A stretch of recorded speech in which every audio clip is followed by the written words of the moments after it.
먼저 이 자리를 빌려 9월 19일 멕시코에서 발생한 지진으로 인해 희생당한 분들과 그 가족, 그리고 멕시코 국민과 정부에 우리 국민과 정부를 대표하여 심심한 위로의 뜻을 전합니다.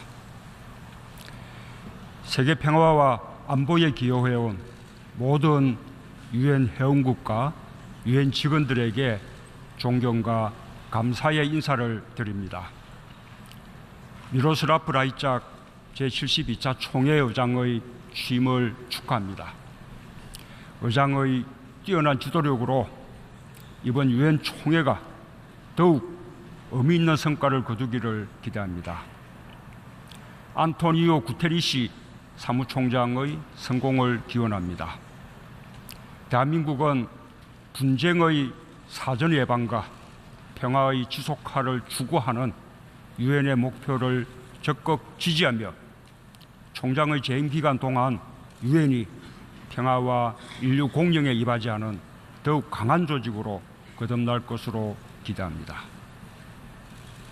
의장, 사무총장, 그리고 각국 대표 여러분, 나는 오늘 이 연설을 준비하면서 유엔의 정신과 우리의 사명에 대해 생각했습니다.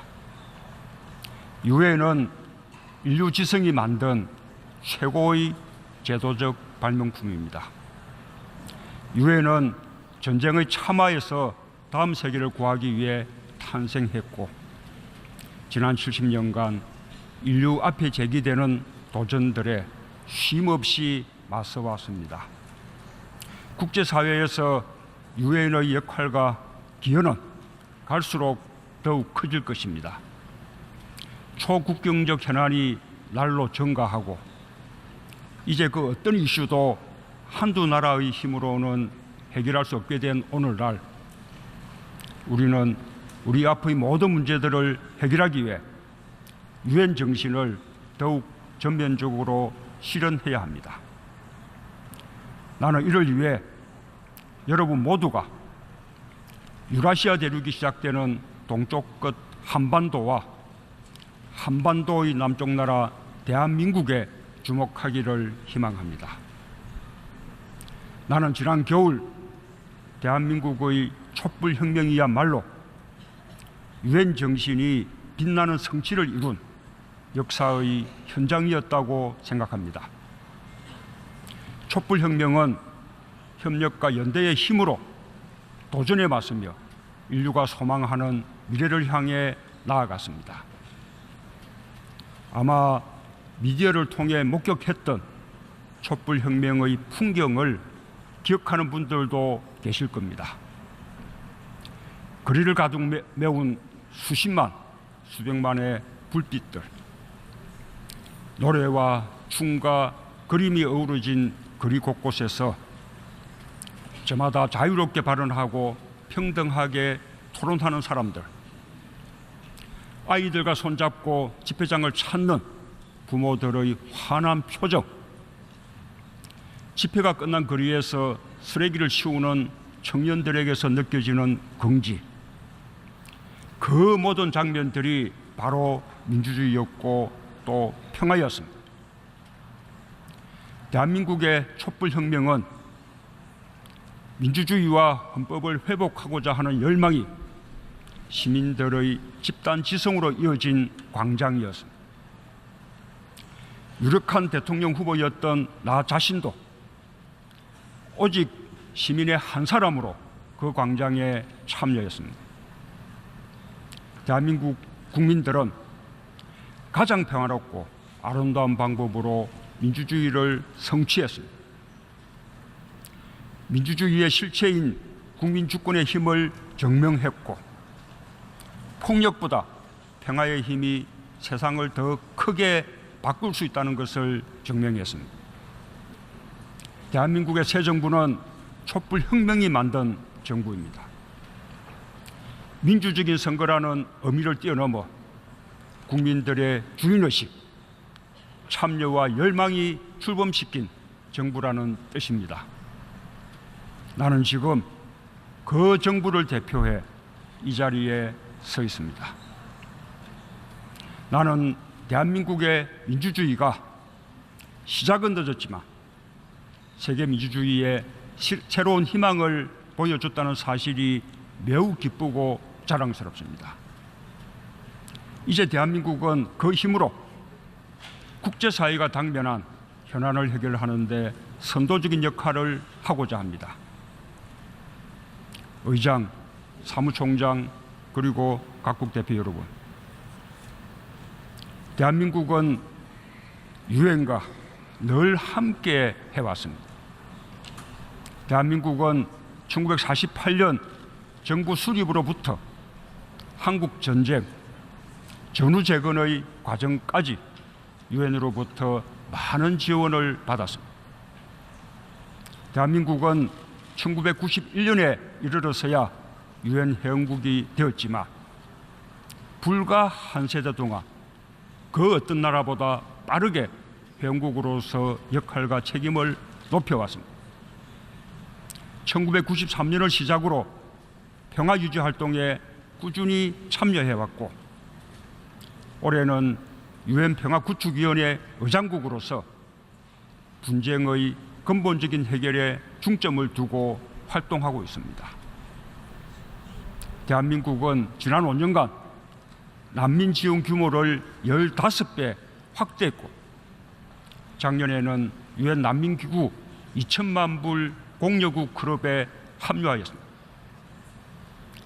파리 협정의 이행과 에너지 정책의 전환을 가속화하고 있으며 글로벌 녹색 성장 연구소와 녹색 기후 기금을 통해 개도국의 기후 변화 대응 지원에도 앞장서고 있습니다.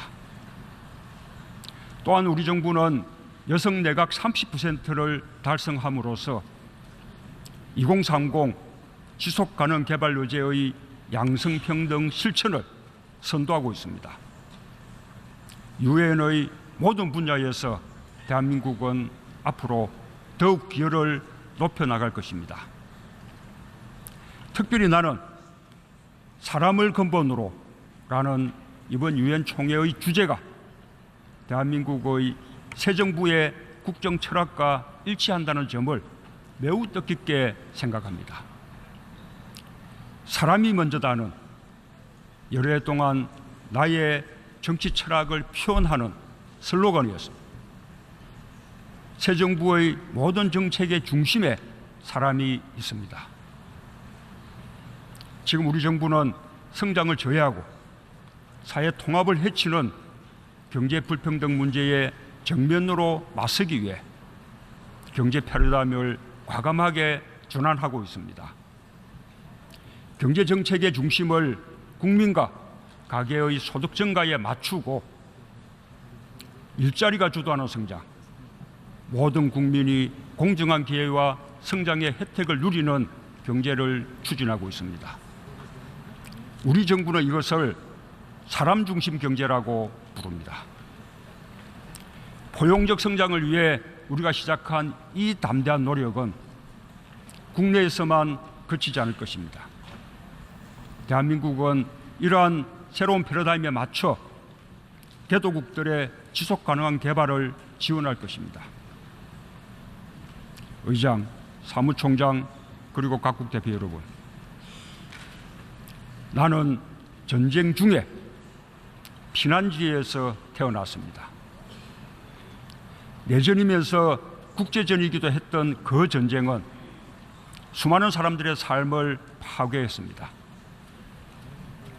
300만 명이 넘는 사람들이 목숨을 잃었고 목숨을 건진 사람들도 온전한 삶을 빼앗겼습니다. 내 아버지도 그 중에 한 사람이었습니다.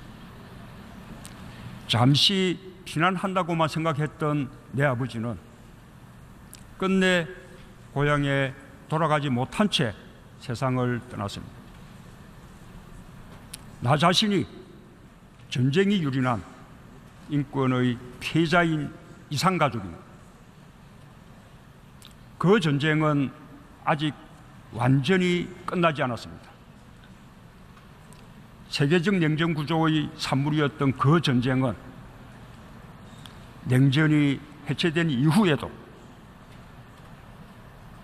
정전협정이 체결되고 64년이 지난 지금에도 불안정한 정전체제와 동북아의 마지막 냉전 질서로 남아 있습니다.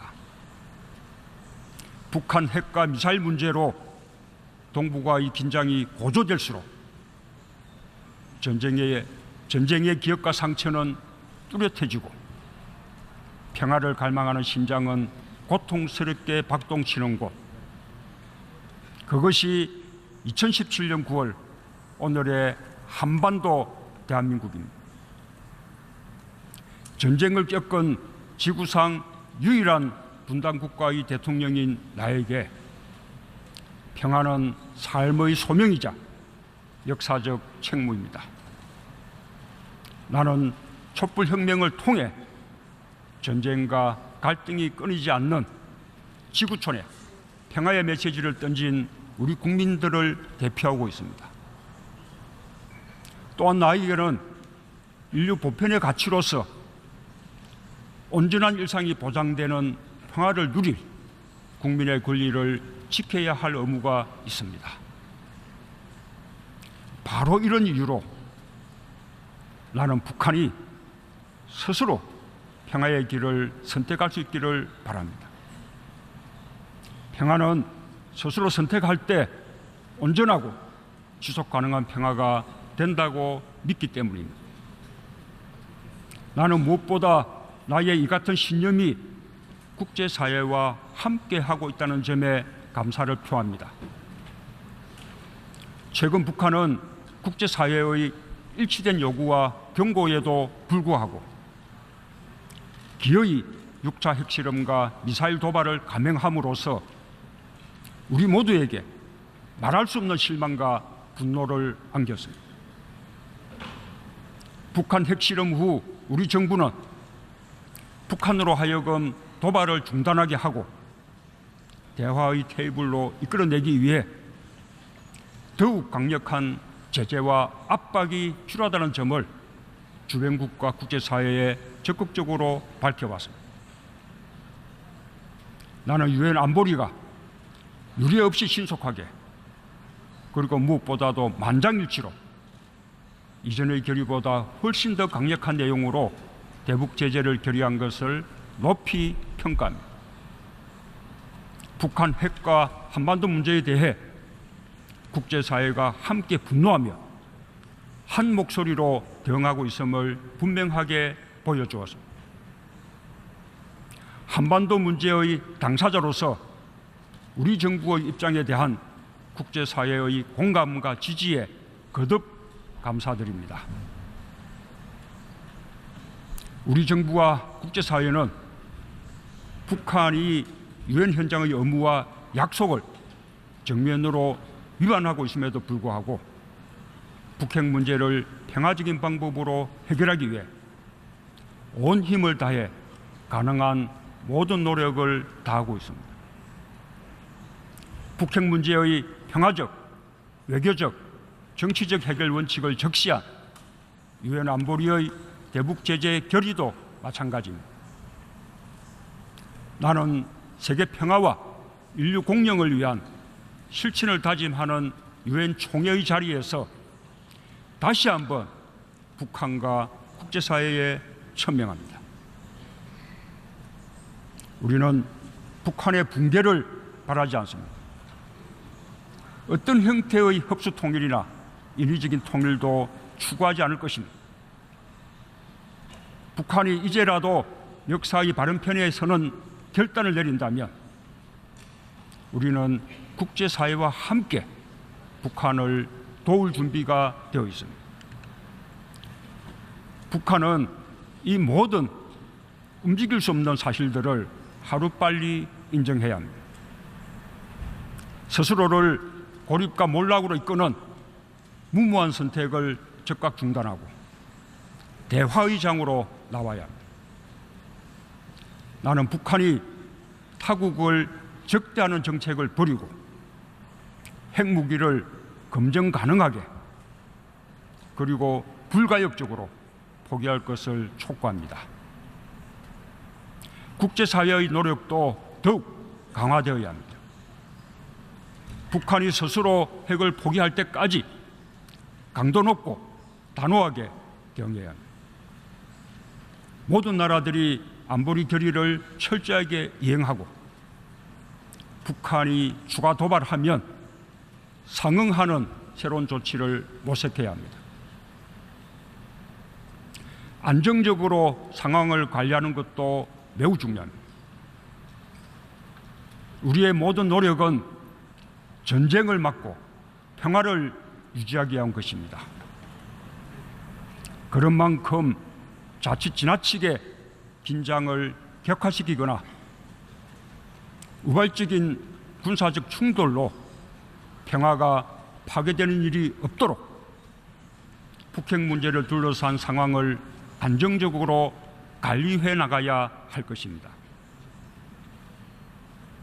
평화는 분쟁이 없는 상태가 아니라 분쟁을 평화로운 방법으로 다루는 능력을 의미한다는 레이건 전 미국 대통령의 말을 우리 모두 되새겨야 할 것입니다. 특별히 나는 안보리 이사국을 비롯한 유엔의 지도자들에게 기대하고 요청합니다. 북핵 문제를 근본적으로 해결하기 위해서는 유엔 헌장이 말하고 있는 안보 공동체의 기본 정신이 한반도와 동북아에서도 구현되어야 합니다. 동북아 안보의 기본 축과 다자주의가 지혜롭게 결합되어야 합니다. 다자주의 대화를 통해 세계 평화를 실현하고자 하는 유엔 정신이 가장 절박하게 요청되는 곳이 바로 한반도입니다.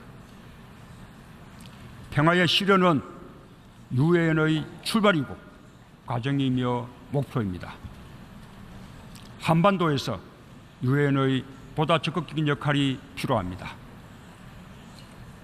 도발과 제재가 갈수록 높아지는 악순환을 멈출 근본적인 방안을 강구하는 것이야말로 오늘날 유엔에게 요구되는 가장 중요한 역할입니다. 나는 여러 차례 한반도 신경제 지도와 신북방 경제 비전을 밝힌 바 있습니다. 한 축에서 동북아 경제 공동체의 바탕을 다져나가고 다른 한 축에서 다자간 안보 협력을 구현할 때 동북아의 진정한 평화와 번영을 시작할 수 있다고 믿습니다. 의장, 사무총장 그리고 각국 대표 여러분, 올림픽은 서기 394년을 마지막으로 1500년이나 역사에서 사라졌습니다. 이 올림픽을 다시 부활시킨 힘은 평화에 대한 갈구였습니다. 근대 올림픽의 역사는 분쟁의 한복판 발칸반도 아테네에서 열린 제1회 올림픽의 감동과 함께 시작되었습니다. 앞으로 5개월 후 대한민국 평창에서 동계올림픽이 열립니다. 2018년 평창은 2020년 도쿄, 2022년 북경으로 이어지는 동북아 릴레이 올림픽의 문이 열리는 곳입니다. 나는 냉전과 미래, 대립과 협력이 공존하고 있는 동북아에서 내년부터 열리게 되는 이 릴레이 올림픽이 동북아의 평화와 경제 협력을 정진하는 계기가 되기를 열망합니다. 대한민국은 이를 위해 할 수 있는 모든 노력을 다할 준비가 되어 있습니다. 여러분, 한번 상상해 보십시오. 고작 100km를 달리면 한반도 분단과 대결의 상징인 휴전선과 만나는 도시 평창에 평화와 스포츠를 사랑하는 세계인들이 모입니다. 세계 각국의 정상들은 우위와 화합의 인사를 나눌 것입니다. 그 속에서 개회식장에 입장하는 북한 선수단, 뜨겁게 환영하는 남북 공동응원단, 세계인들의 환한 얼굴들을 상상하면 나는 가슴이 뜨거워집니다. 결코 불가능한 상상이 아닙니다. 그 상상을 현실로 만들기 위해 북한의 평창 동계올림픽 참가를 적극 환영하며 IOC와 함께 끝까지 노력할 것입니다. 나는 평창이 또 하나의 촛불이 되기를 염원합니다. 민주주의의 위기 앞에서 대한민국 국민들이 들었던 촛불처럼 평화의 위기 앞에서 평창이 평화의 빛을 밝히는 촛불이 될 것이라 믿고 있습니다. 나는 여러분과 유엔이 촛불이 되어주시길 바랍니다. 평화와 동행하기 위해 마음을 모아주시길 바랍니다. 오늘 그 절박한 호소를 담아 세계 각국의 정상들을 평창으로 초청합니다. 여러분의 발걸음이 평화의 발걸음이 될 것입니다. 여러분, 내년 평창에서 만나기를 기대합니다. 감사합니다. 네, 지금까지 문재인 대통령의 취임 후 첫 유엔 총회 기조 연설을 들으셨습니다. 우리 시각으로 오늘 밤 10시 45분서부터 11시 7분까지 약 22분여 동안 문재인 대통령이 유엔 총회에서 첫 기조 연설을 했습니다. 네, 지금부터는